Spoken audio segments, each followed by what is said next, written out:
Thank you very much. Very much appreciated.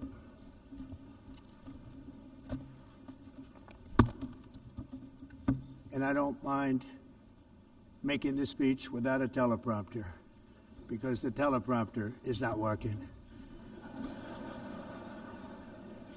I feel very happy to be up here with you nevertheless, and that way you speak more from the heart. I can only say that whoever's operating this teleprompter is in big trouble.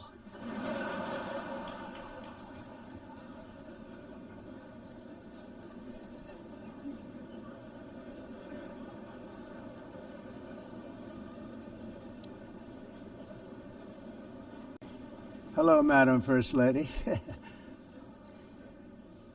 Thank you very much for being here. And Madam President, Mr. Secretary General, First Lady of the United States, distinguished delegates, ambassadors, and world leaders. 6 years have passed since I last stood in this grand hall and addressed a world that was prosperous and at peace in my first term. Since that day, the guns of war have shattered the peace I forged on 2 continents. An era of calm and stability gave way to one of the great crises of our time. And here in the United States, 4 years of weakness, lawlessness, and radicalism under the last administration delivered our nation into a repeated set of disasters. 1 year ago, our country was in deep trouble, but today, just 8 months into my administration, we are the hottest country anywhere in the world, and there is no other country even close. America is blessed with the strongest economy, the strongest borders, the strongest military, the strongest friendships, and the strongest spirit of any nation on the face of the earth. This is indeed the golden age of America. We are rapidly reversing the economic calamity we inherited from the previous administration, including ruinous price increases and record-setting inflation like we've never had before. Under my leadership, energy costs are down, gasoline prices are down, grocery prices are down, mortgage rates are down, and inflation has been defeated. The only thing that's up is the stock market, which just hit a record high. In fact, it hit a record high 48 times in the last short period of time. Growth is surging, manufacturing is booming. The stock market, as I said, is doing better than it's ever done. And all of you in this room benefit by that, almost everybody.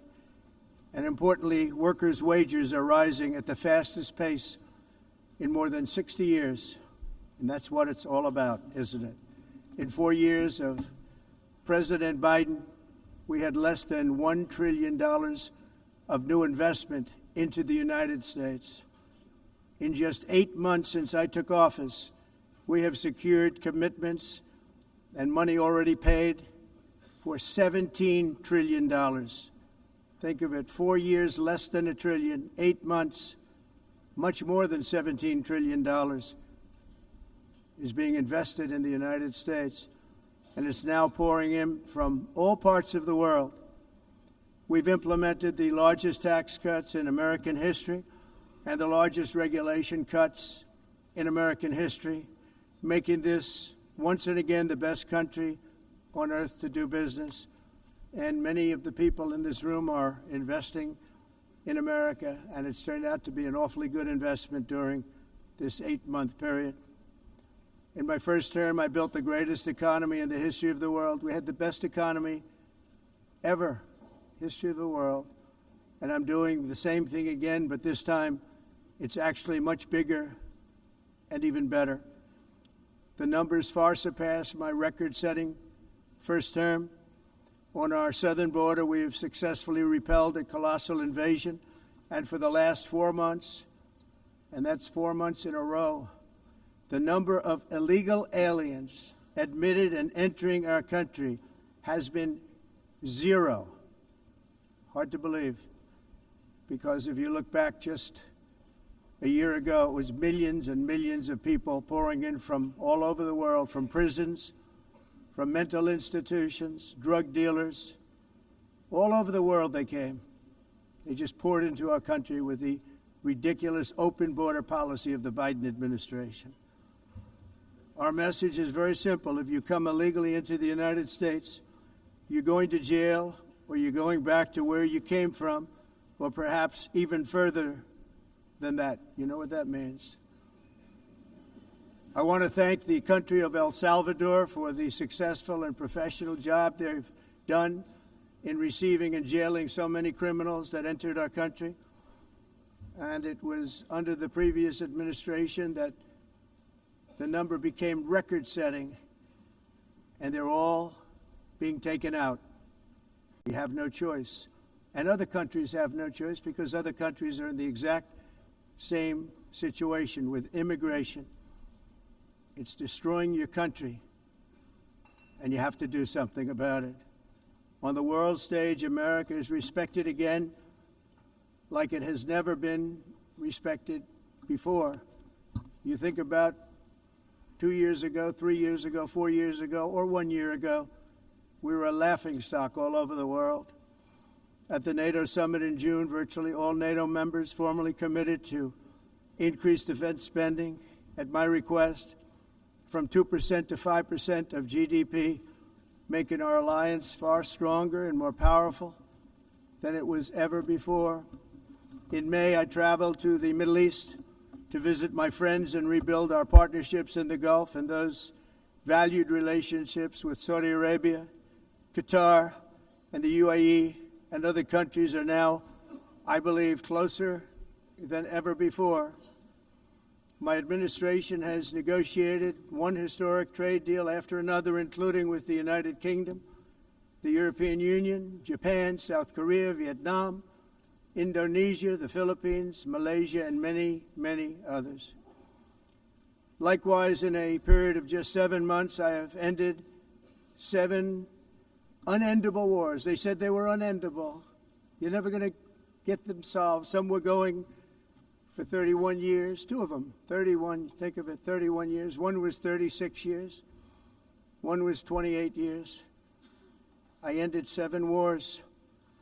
And in all cases, they were raging with countless thousands of people being killed.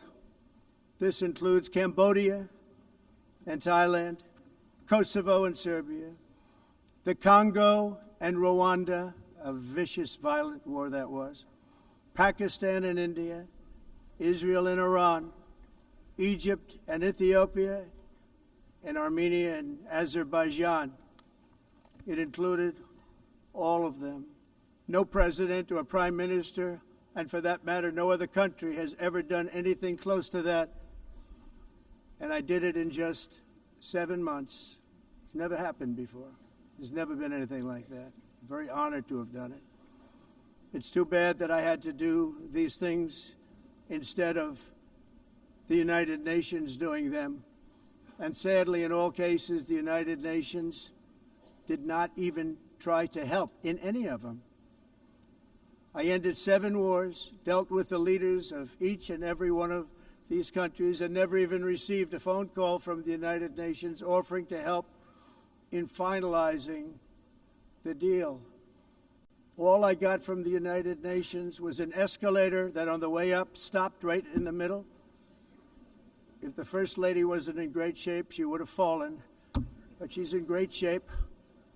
We're both in good shape. We both stood. And then a teleprompter that didn't work. These are the 2 things I got from the United Nations, a bad escalator and a bad teleprompter. Thank you very much. And by the way, it's working now. It just went on. Thank you. I think I should just do it the other way. It's easier. Thank you very much. I didn't think of it at the time because I was too busy working to save millions of lives. That is the saving and stopping of these wars. But later I realized that the United Nations wasn't there for us. They weren't there. I thought of it really after the fact, not during these negotiations, which were not easy. That being the case, what is the purpose of the United Nations? The UN has such tremendous potential. I've always said it. It has such tremendous, tremendous potential, but it's not even coming close to living up to that potential. For the most part, at least for now, all they seem to do is write a really strongly worded letter and then never follow that letter up. It's empty words, and empty words don't solve war. The only thing that solves war and wars is action. Now, after ending all of these wars and also earlier negotiating the Abraham Accords, which is a very big thing for which our country received no credit, never receives credit. Everyone says that I should get the Nobel Peace Prize for each one of these achievements. But for me, the real prize will be the sons and daughters who live to grow up with the mothers and fathers, because millions of people are no longer being killed in endless and unglorious wars. What I care about is not winning prizes, it's saving lives. We saved millions and millions of lives with the 7 wars. And we have others that we're working on, and you know that. Many years ago, a very successful real estate developer in New York, known as Donald J. Trump, I bid on the renovation and rebuilding of this very United Nations complex. I remember it so well. I said at the time that I would do it for $500 million, rebuilding everything. It would be beautiful. I used to talk about, I'm going to give you marble floors. They're going to give you terrazzo. I'm going to give you the best of everything. You're going to have mahogany walls. They're going to give you plastic. But they decided to go in another direction, which was much more expensive at the time, and which actually produced a far inferior product. And I realized that they did not know what they were doing when it came to construction, and that their building concepts were so wrong, and the product that they were proposing to build was so bad and so costly. It was going to cost them a fortune. And I said, and wait till you see the overruns. Well, I turned out to be right. They had massive cost overruns and spent between $2 and $4 billion on the building and did not even get the marble floors that I promised them. You walk on terrazzo. Do you notice that? As far as I'm concerned, frankly, looking at the building and getting stuck on the escalator, they still haven't finished the job. They still haven't finished. That was years ago. The project was so corrupt that Congress actually asked me to testify before them on the tremendous waste of money, because it turned out that they had no idea what it was, but they knew it was anywhere between $2 and $4 billion as opposed to $500 million with a guarantee. But they had no idea, and I said it cost much more than $5 billion. Unfortunately, many things in the United Nations are happening just like that, but on an even much bigger scale, much, much bigger. Very sad to see. Whether the UN can manage to play a productive role, I've come here today to offer the hand of American leadership and friendship to any nation in this assembly that is willing to join us in forging a safer, more prosperous world. And it's a world that we'll be much happier with. A dramatically better future is within our reach. But to get there, we must reject the failed approaches of the past and work together to confront some of the greatest threats in history. There is no more serious danger to our planet today than the most powerful and destructive weapons ever devised by man, of which the United States, as you know, has many. Just as I did in my first term, I've made containing these threats a top priority, starting with the nation of Iran. My position is very simple. The world's #1 sponsor of terror can never be allowed to possess the most dangerous weapon. That's why, shortly after taking office, I sent the so-called Supreme Leader a letter making a generous offer.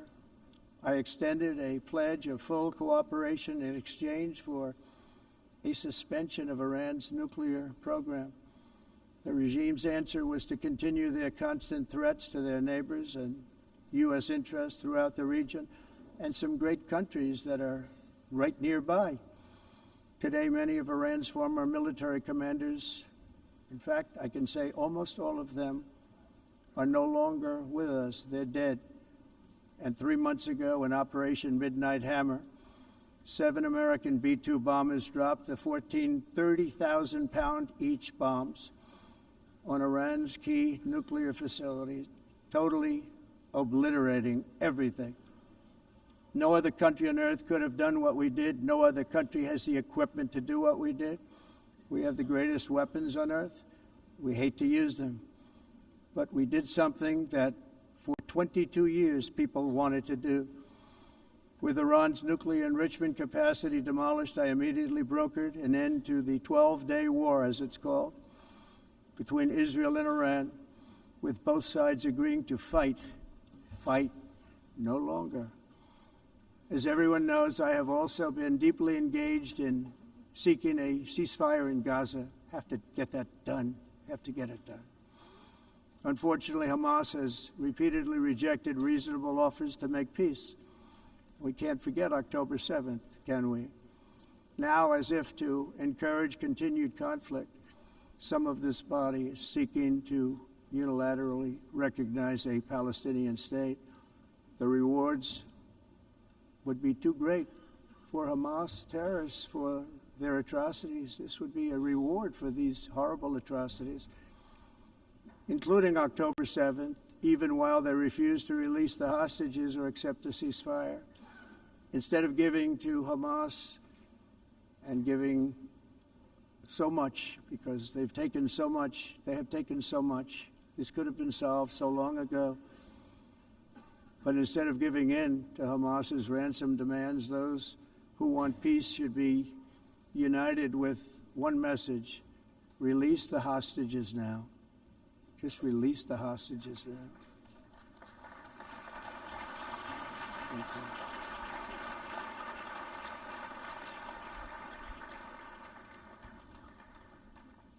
Thank you. As we have got to come together, and we will come together, got to get it done.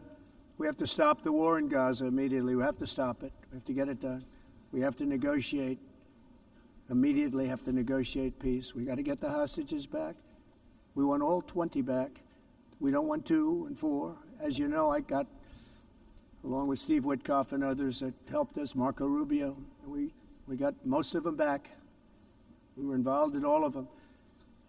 But I always said the last 20 are going to be the hardest, and that's exactly what happened. We have to get them back now. We don't want to get back 2, and then another 2, and then 1, and then 3. Have this process. No, we want them all back, and we want the actually 38 dead bodies back too. Those parents came to me, and they want them back, and they want them back very quickly and very badly, as though they were alive. They want them. They want them every bit as much as if their son or daughter were alive. I've also been working relentlessly, stopping the killing in Ukraine. I thought that would be, of the 7 wars that I stopped, I thought that would be the easiest because of my relationship with President Putin, which had always been a good one. I thought that was going to be the easiest one. But you know, in war, you never know what's going to happen. There are always lots of surprises, both good and bad. Everyone thought Russia would win this war in 3 days, but it didn't work out that way. It was supposed to be just a quick little skirmish. It's not making Russia look good. It's making them look bad. No matter what happens from here on out, this was something that should have taken a matter of days, certainly less than a week. And they've been fighting for 3.5 years and killing anywhere from 5,000 to 7,000 young soldiers, mostly soldiers, on both sides, every single week, from 5,000 to 7,000 dead young people, and some in cities, much smaller numbers, where rockets are shot, where drones are dropped. This war would never have started if I were president. This was a war that should have never happened. It shows you what leadership is, what bad leadership can do to a country. Look what happened to the United States, and look where we are right now in just a short period of time. The only question now is how many more lives will be needlessly lost on both sides. China and India are the primary funders of the ongoing war by continuing to purchase Russian oil. But inexcusably, even NATO countries have not cut off much Russian energy and Russian energy products, which, as you know, I found out about 2 weeks ago, and I wasn't happy. Think of it. They're funding the war against themselves. Who the hell ever heard of that one? In the event that Russia is not ready to make a deal to end the war, then the United States is fully prepared to impose a very strong round of powerful tariffs, which would stop the bloodshed, I believe, very quickly. But for those tariffs to be effective, European nations, all of you are gathered here right now, would have to join us in adopting the exact same measures. I mean, you're much closer to the city. We have an ocean in between. You're right there. And Europe has to step it up. They can't be doing what they're doing. They're buying oil and gas from Russia while they're fighting Russia. It's embarrassing to them, and it was very embarrassing to them when I found out about it, I can tell you that. But they have to immediately cease all energy purchases from Russia. Otherwise, we're all wasting a lot of time. So I'm ready to discuss this. We're going to discuss it today with the European nations, all gathered here. I'm sure they're thrilled to hear me speak about it, but that's the way it is. I like to speak my mind and speak the truth. As we seek to reduce the threat of dangerous weapons today, I'm also calling on every nation to join us in ending the development of biological weapons once and for all. And biological is terrible, and nuclear is even beyond, and we include nuclear in that. We want to have a cessation of the development of nuclear weapons. We know, and I get to view it all the time. Sir, would you like to see? And I look at weapons that are so powerful that we just can't ever use them. If we ever use them, the world literally might come to an end. There would be no United Nations to be talking about. There would be no nothing. Just a few years ago, reckless experiments overseas gave us a devastating global pandemic. Yet despite that worldwide catastrophe, many countries are continuing extremely risky research into bioweapons and man-made pathogens. This is unbelievably dangerous. To prevent potential disasters, I'm announcing today that my administration will lead an international effort to enforce biological weapons convention, which is going to be meeting with the top leaders of the world by pioneering an AI verification system that everyone can trust. Hopefully the UN can play a constructive role, and it will also be one of the early projects under AI. Let's see how good it is, because a lot of people are saying it could be one of the great things ever, but it also can be dangerous, but it can be put to tremendous use and tremendous good, and this would be an example of that. Not only is the UN not solving the problems it should, too often, it's actually creating new problems for us to solve. The best example is the number one political issue of our time, the crisis of uncontrolled migration. It's uncontrolled. Your countries are being ruined. The United Nations is funding an assault on Western countries and their borders. In 2024, the UN budgeted $372 million in cash assistance to support an estimated 624,000 migrants journeying into the United States. Think of that. The UN is supporting people that are illegally coming into the United States, and then we have to get them out. The UN also provided food, shelter, transportation, and debit cards to illegal aliens. Can you believe that? On the way to infiltrate our southern border. Millions of people came through that southern border. Just a year ago, millions and millions of people were pouring in, 25 million altogether over the 4 years of the incompetent Biden administration. And now we have it stopped, totally stopped. In fact, they're not even coming anymore because they know they can't get through. But what took place is totally unacceptable. The UN is supposed to stop invasions, not create them and not finance them.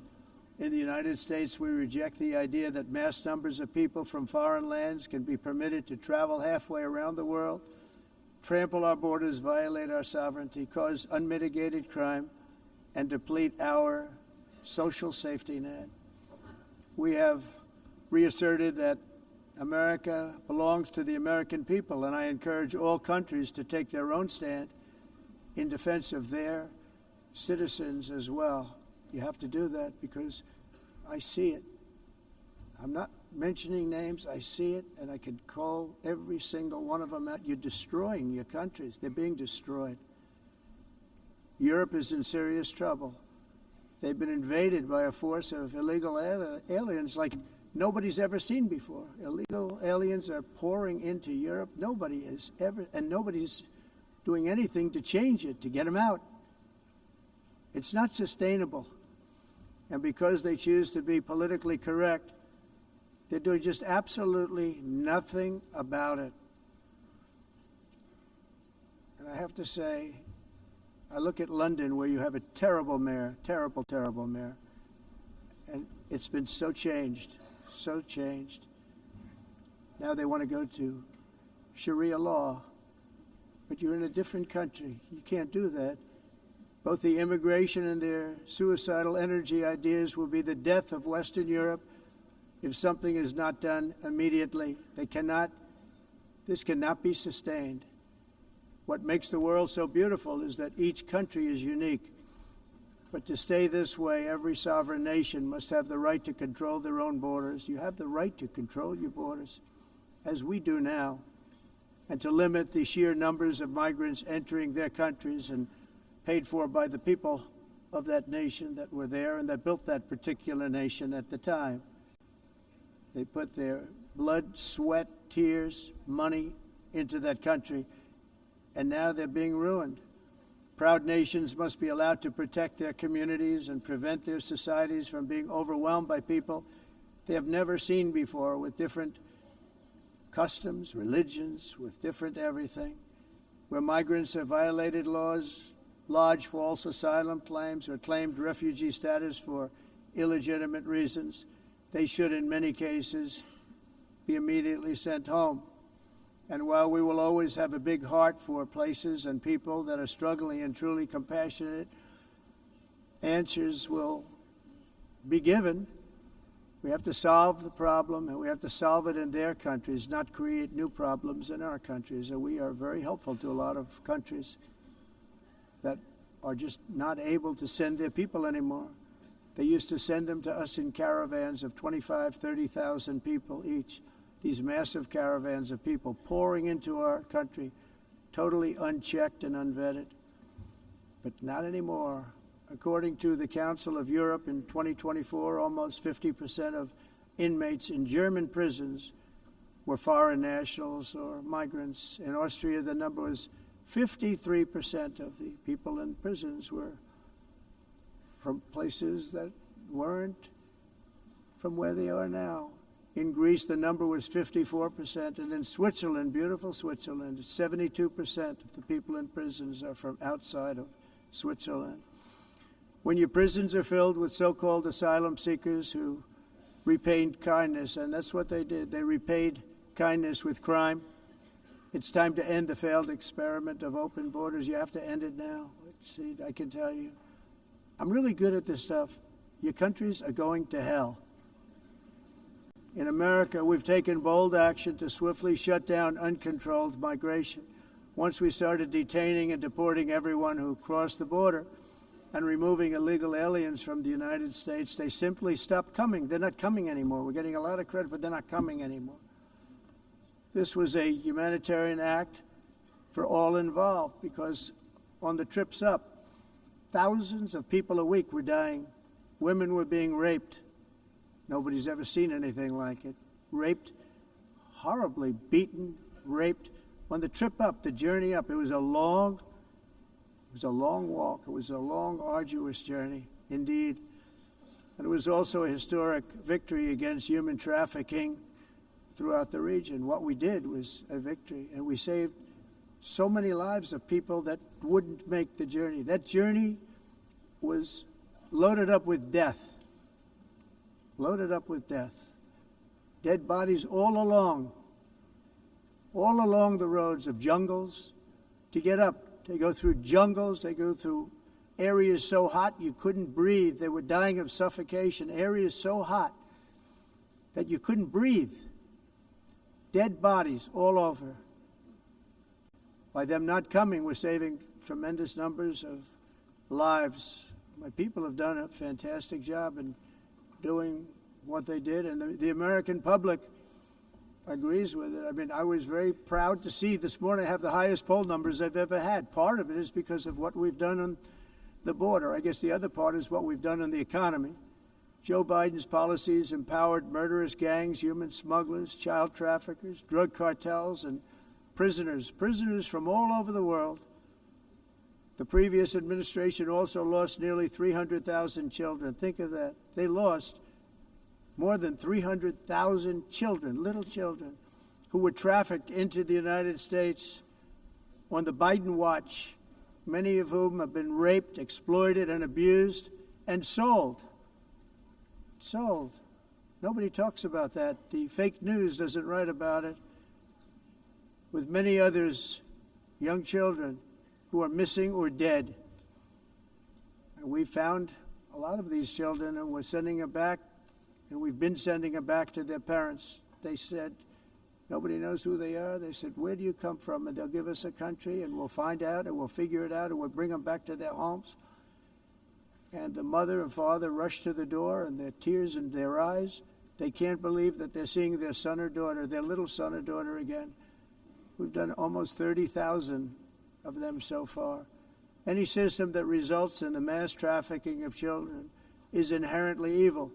Yet that is exactly what the globalist migration agenda has done, and it's what it's all about. In America, those days, as you know, are over. The Trump administration is working, and we are continuing to work to track down the villains that are causing this problem, and also, as I said, to get back the 30,000 we've already returned. Now I think we're going to have another. We're going to find a lot. You're not going to find all of them. 300, more than 300,000. They're lost or they're dead. They're lost or they're dead because of the animals that did this. To protect our citizens, I've also designated multiple savage drug cartels as far as and you see this, and you see it happening right before your eyes. Let's put it this way. People don't like taking big loads of drugs in boats anymore. There aren't too many boats that are traveling on the seas by Venezuela. They tend not to want to travel very quickly anymore. And we've virtually stopped drugs coming into our country by sea. We call them the water drugs. They kill hundreds of thousands of people. I've also designated multiple savage drug cartels as far as foreign terrorist organizations, along with two bloodthirsty transnational gangs, probably the worst gangs anywhere in the world, MS-13 and Tren de Aragua. Tren de Aragua is from Venezuela, by the way. Such organizations torture, maim, mutilate, and murder with impunity. They're the enemies of all humanity. For this reason, we've recently begun using the supreme power of the United States military to destroy Venezuelan terrorists and trafficking networks led by Nicolas Maduro. To every terrorist thug smuggling poisonous drugs into the United States of America, please be warned that we will blow you out of existence. That's what we're doing. We have no choice. Can't let it happen. They're destroying. I believe we lost 300,000 people last year to drugs, 300,000. Fentanyl and other drugs. Each boat that we sink carries drugs that would kill more than 25,000 Americans. We will not let that happen. Energy is another area where the United States is now thriving like never before. We're getting rid of the falsely named renewables. By the way, they're a joke. They don't work. They're too expensive. They're not strong enough to fire up the plants that you need to make your country great. The wind doesn't blow. Those big windmills are so pathetic and so bad, so expensive to operate. And they have to be rebuilt all the time, and they start to rust and rot. most expensive energy ever conceived, and it's actually energy. You're supposed to make money with energy, not lose money. You lose money, the governments have to subsidize. You can't put them out without massive subsidies. And most of them are built in China, and I give China a lot of credit. They build them, but they have very few wind farms. So why is it that they build them and they send them all over the world, but they barely use them? You know what they use? Coal. They use gas. They use almost anything, but they don't like wind. But they sure as hell like selling the windmills. Europe, on the other hand, is a long way to go, with many countries being on the brink of destruction because of the green energy agenda. And I give a lot of credit to Germany. Germany was being led down a very sick path, both on immigration, by the way, and on energy. They were going green, and they were going bankrupt. And the new leadership came in, and they went back to where they were, with fossil fuel and with nuclear, which is good. It's now safe. You can do it properly. But they went back to where they were, and they opened up a lot of different plants, energy-producing plants, and they're doing well. I give Germany a lot of credit for that. They've said this is a disaster, what's happening. They were going all green. All green is all bankrupt. That's what it represents. And it's not politically correct. I'll be very badly criticized for saying it, but I'm here to tell the truth. I don't care. It doesn't matter to me. I'm in New York City. I'm feeling a lot safer. Crime, we're getting crime down. And by the way, speaking of crime, Washington, D.C. was the crime capital of America. Now it's after 12 days, it's a totally safe city. Everyone's going out to dinner. They're going out to restaurants. Your wife can walk down the middle of the street with or without you. Nothing's going to happen. My people have done a fantastic job. And yes, I called in the National Guard, and the National Guard took care of business. And they weren't politically correct, but they took care of business. We got 1,700 career criminals out, brought them back to where they came from, the countries where they came from, or put them in jails. Washington, D.C. is now a totally safe city again, and I welcome you to come. In fact, we'll have dinner together at a local restaurant, and we'll be able to walk. We don't have to go by an armor-plated vehicle. We'll walk right over there from the White House. They've given up their powerful edge, a lot of the countries that we're talking about, in oil and gas, such as essentially closing the great North Sea oil. Oh, the North Sea, I know it so well. Aberdeen was the oil capital of Europe, and there's tremendous oil that hasn't been found in the North Sea, tremendous oil. And I was with the Prime Minister I respect and like a lot, and I said, you're sitting with the greatest asset. They essentially closed it by making it so highly taxed that no developer, no oil company can go there. They have tremendous oil left, and more importantly, they have tremendous oil that hasn't even been found yet. And what a tremendous asset for the United Kingdom. And I hope the Prime Minister is listening, because I told it to him 3 days in a row. That's all he heard. North Sea oil, North Sea, because I want to see them do well. I want to stop seeing them ruining that beautiful Scottish and English countryside with windmills and massive solar panels that go 7 miles by 7 miles, taking away farmland. But we're not letting this happen in America. In 1982, the executive director of the United Nations Environmental Program predicted that by the year 2000, climate change would cause a global catastrophe. He said that it will be irreversible, as any nuclear holocaust would be. This is what they said at the United Nations. What happened? Here we are. Another UN official stated in 1989 that within a decade, entire nations could be wiped off the map by global warming. Not happening. You know, it used to be global cooling. If you look back years ago in the 1920s and the 1930s, they said, global cooling will kill the world. We have to do something. Then they said global warming will kill the world, but then it started getting cooler, so now they could just call it climate change, because that way they can't miss. It's climate change, because if it goes higher or lower, whatever the hell happens, there's climate change. It's the greatest con job ever perpetrated on the world, in my opinion. Climate change, no matter what happens, you're involved in that.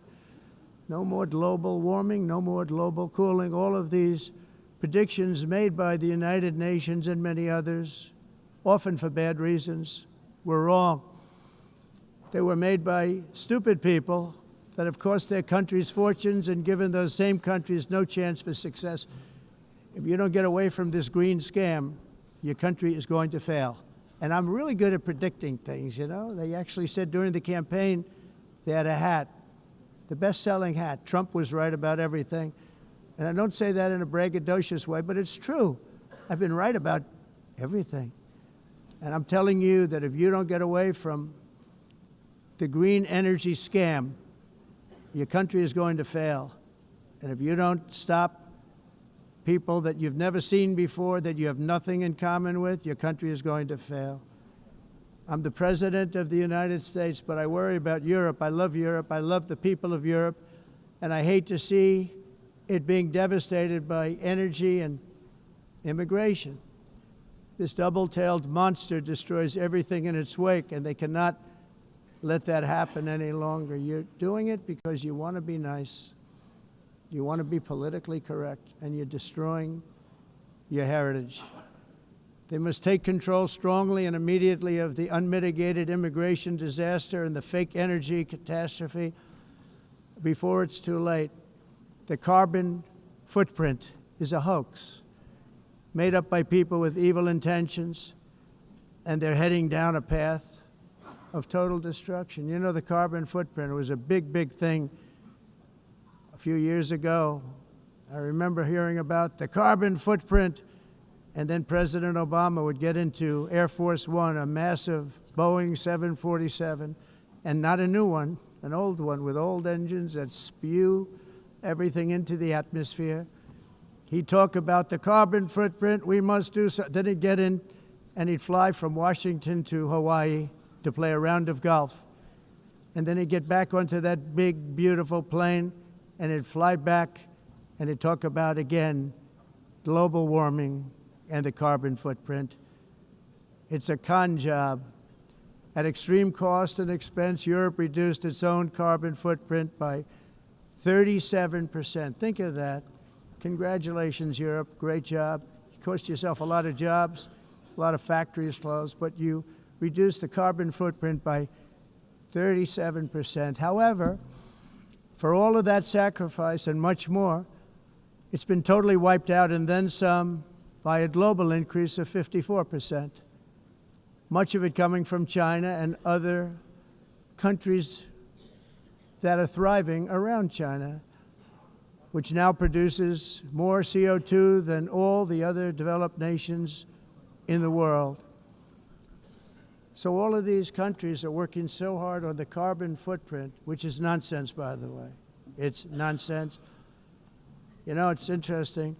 In the United States, we have still radicalized environmentalists, and they want the factories to stop. Everything should stop. No more cows. We don't want cows anymore. I guess they want to kill all the cows. They want to do things that are just unbelievable, and you have it too. But you know, we have a border, strong, and we have a shape, and that shape doesn't just go straight up. That shape is amorphous when it comes to the atmosphere. And if we had the most clean air, and I think we do, we have very clean air. We have the cleanest air we've had in many, many years.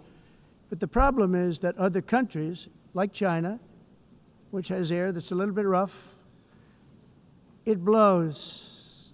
And no matter what you're doing down here, the air up here tends to get very dirty because it comes in from other countries where their air isn't so clean. And the environmentalists refuse to acknowledge that. Same thing with garbage. In Asia, they dump much of their garbage right into the ocean. And over about a 1 week and 2 week journey, it flows right past Los Angeles. You've seen it. Massive amounts of garbage, almost too much to do anything about, flowing past Los Angeles, past San Francisco, and then somebody will get in trouble because he dropped a cigarette on the beach. The whole thing is crazy.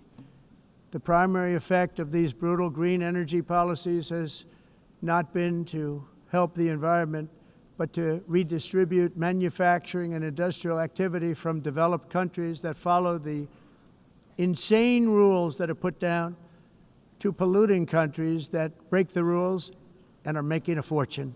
They're making a fortune.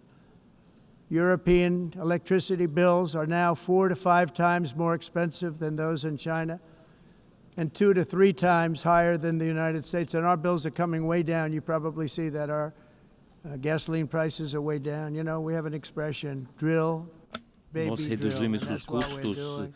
de energia porque nós faremos, como a expressão, vamos fazer tudo isso, reduzir os custos de energia, e os custos diminuíram nos Estados Unidos. Por exemplo, se você olhar nos países em faturas de energia, mas nós nos Estados Unidos conseguimos usar eles e evitar aumento da temperatura, porque é muito caro também usar nada e ninguém usa isso. The entire globalist concept of asking successful industrialized nations to inflict pain on themselves and radically disrupt their entire societies must be rejected completely and totally, and it must be immediate.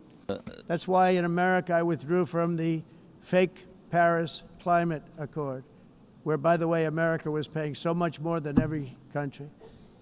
Others weren't paying. China didn't have to pay until 2030. Russia was given an old standard that was easy to meet, a 1990 standard. But for the United States, we're supposed to pay like $1 trillion. And I said, this is another scam. The fact is, the United States has been taken advantage of by the world for many, many years, but not any longer, as you probably noticed. I unleashed massive energy production and signed historic executive orders to hunt for oil, but we don't have to do much hunting because we have the most oil of any nation anywhere, oil and gas in the world. And if you add coal, we have the most of any nation in the world. Clean, I call it clean, beautiful coal. You can do things today with coal that you couldn't have done 10 years ago, 15 years. So I have a little standing order in the White House. Never use the word coal, only use the words clean, beautiful coal. Sounds much better, doesn't it? But we stand ready to provide any country with abundant, affordable energy supplies if you need them, when most of you do. We're proudly exporting energy all over the world. We're now the largest exporter. In the United States, we want trade and robust commerce with all nations, everybody. We want to help nations. We're going to help nations. But it must also be fair and reciprocal. The challenge with trade is much the same with climate. The countries that followed the rules, all their factories have been plundered. It's really sad to watch. They've been broken. They've been broken by countries that broke the rules. That's why the United States is now applying tariffs to other countries, and much as these tariffs were for many years applied to us, uncontrollably applied to us. We've used tariffs as a defense mechanism under the Trump administration, including my first term, where hundreds of billions of dollars in tariffs were taken in.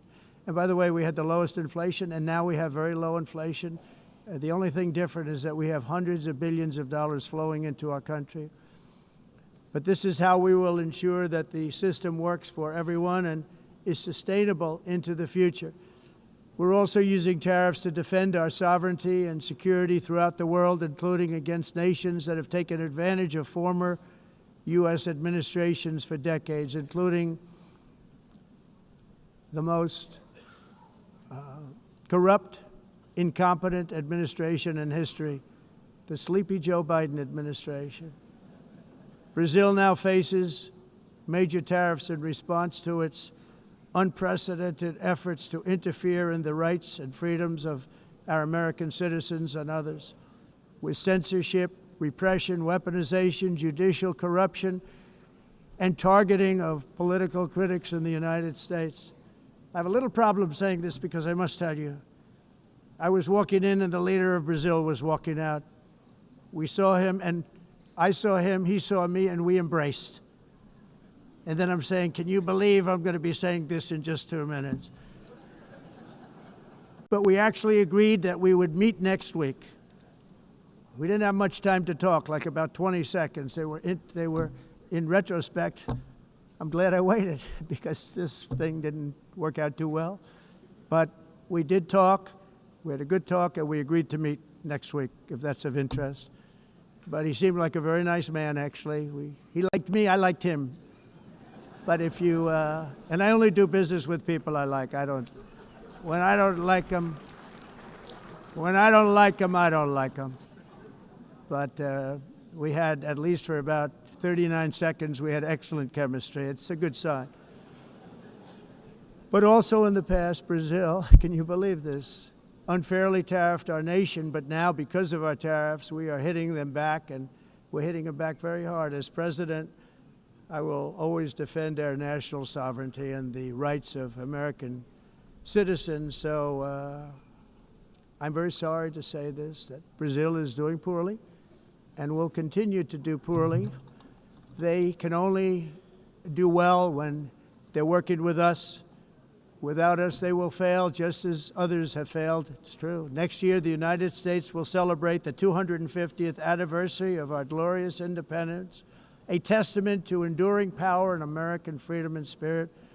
We will also be proudly hosting the 2026 FIFA World Cup, and shortly thereafter, the 2028 Olympics, which is going to be very exciting. I hope you all come. I hope that countless people from all over the globe will take part of these will be great celebrations of liberty and human achievement, and that together we all can rejoice in the miracles of history that began in July 4th, 1776, when we founded the light to all nations. And it's something really that an amazing thing came out of that date. It's called the United States of America.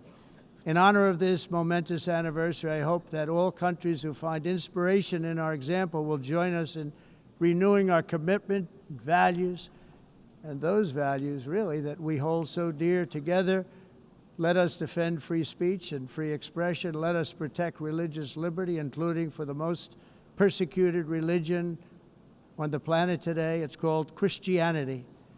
And let us safeguard our sovereignty and cherish qualities that have made each of our nations so special, incredible, and extraordinary. In closing, I just want to repeat that immigration and the high cost of so-called green renewable energy is destroying a large part of the free world and a large part of our planet. Countries that cherish freedom are fading fast because of their policies on these two subjects. You need strong borders and traditional energy sources if you are going to be great again. Whether you have come from north or south, east or west, near or far, every leader in this beautiful hall today represents a rich culture, a noble history, and a proud heritage that makes each nation majestic and unique, unlike anything else in human history or any other place on the face of the earth. From London to Lima, from Rome to Athens, from Paris to Seoul, from Cairo to Tokyo and Amsterdam to right here in New York City, we stand on the shoulders of the leaders and legends, generals and giants, heroes and titans who won and built our beloved nations, all of our nations, with their own courage, strength, spirit, and skill. Our ancestors climbed mountains, conquered oceans, crossed deserts, and trekked over wide open plains. They charged into thunderous battles, plunged into grave dangers, and they were soldiers and farmers and workers and warriors and explorers and patriots. They built towns into cities, tribes into kingdoms, ideas into industries, and small islands into mighty empires. You're a part of all of that. They were champions for their people who never gave up and who never, ever gave in. Their values defined our national identities. Their visions forged our magnificent destiny. Everybody in this room is a part of it in your own way. Each of us inherits the deeds and the myths the triumphs, the legacies of our own heroes and founders who so bravely showed us the way. Our ancestors gave everything for homelands that they defended with pride, with sweat, with blood, with life, and with death. Now the righteous task of protecting the nations that they built belongs to each and every one of us. So together let us uphold our sacred duty to our people and to our citizens. Let us protect their borders, ensure their safety, preserve their cultures, treasure, and traditions, and fight, fight, fight for their precious dreams and their cherished freedoms. And in friendship and really a beautiful vision, let us all work together to build a bright, beautiful planet, a planet that we all share, a planet of peace and a world that is richer, better, and more beautiful than ever before. That can happen. It will happen. It will happen, and I hope it can happen and start right now, right at this moment. We'll turn it around. We're going to make our countries better, safer, more beautiful. We're going to take care of our people. Thank you very much. It's been an honor. God bless the nations of the world. Thank you very much. Bye.